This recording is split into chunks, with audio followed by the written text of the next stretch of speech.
Menopause is an inevitable transition in every woman's life, but what if there was a way to delay its onset?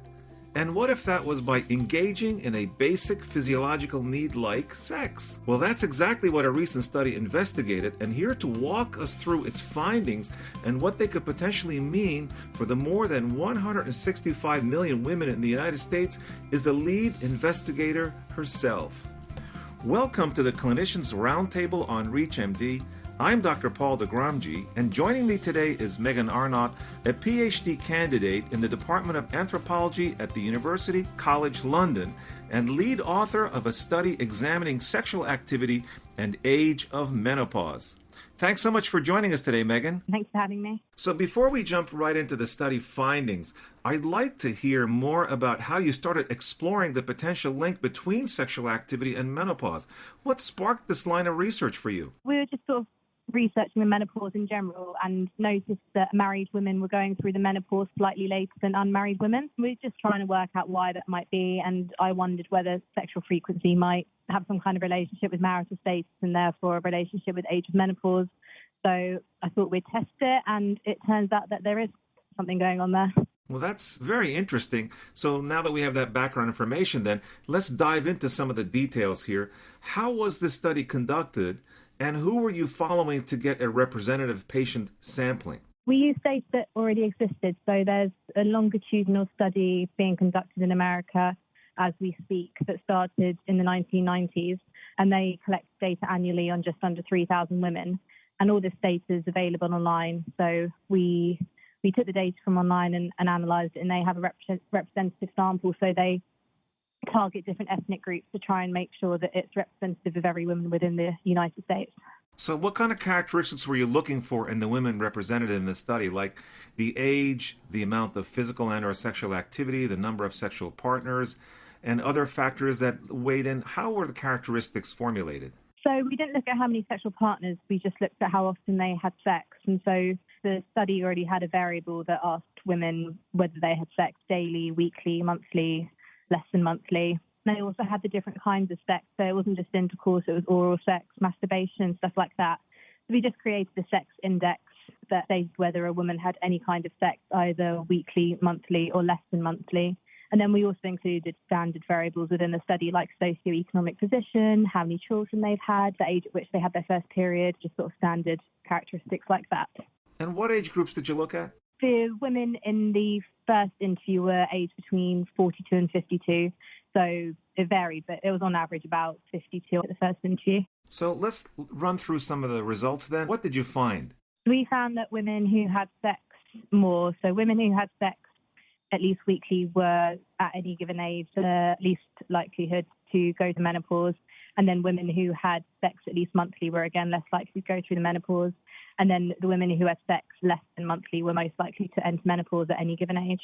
Did the type of sexual activity matter at all? No, we included all of them in just one variable, so we made a sex index. But if we looked at all of them individually, they all had a similar effect on age of menopause.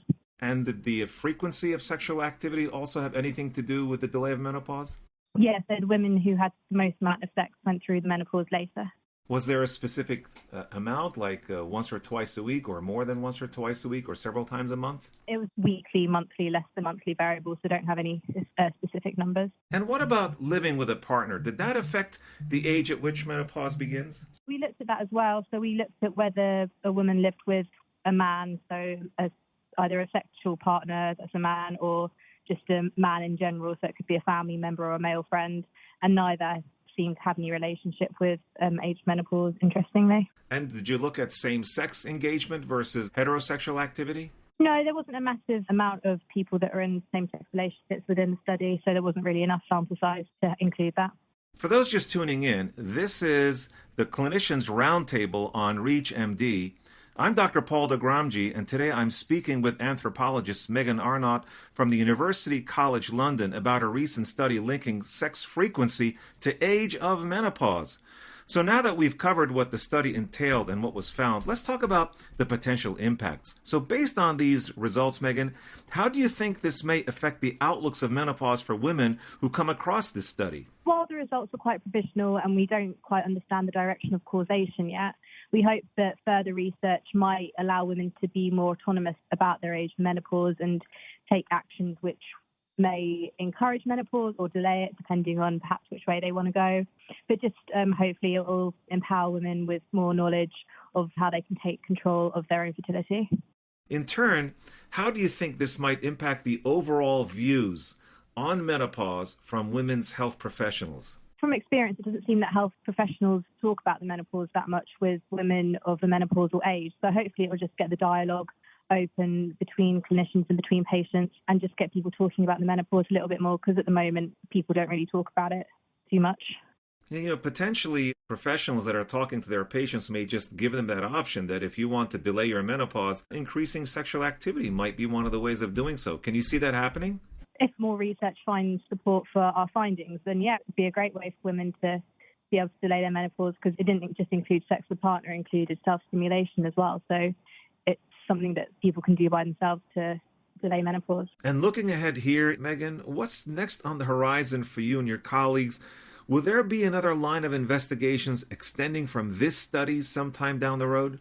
Hopefully the next step will be replicating the results using a different data set. We're just trying to find data sets that have both variables on sexual frequency and age of menopause, which is actually quite hard to find because sexual frequency is a sensitive topic and not all studies ask about age of menopause. So hopefully you'll be able to find more data on it. So this study was conducted in women in the United States, is that correct? Yeah, that's right. Do you plan on conducting similar studies in other countries or in other cultures? Yeah, I'm looking at data from the UK at the moment, which I think we'll be able to replicate on, hopefully. Other cultures are sometimes a bit harder talking about sex and also just how sex is used within relationships and stuff like that. So I think different cultures will be a bit trickier. Well, Megan, I'd like to thank you for joining me to talk about these study-driven insights on the potential links between sexual activity and age of menopause. It was great having you on the program today. Thank you for having me. So I'm Dr. Paul Doghramji, and you've been listening to the Clinicians Roundtable on ReachMD. To access this episode and others in this series, visit reachmd.com/cliniciansroundtable, where you can be part of the knowledge. Thanks for joining us.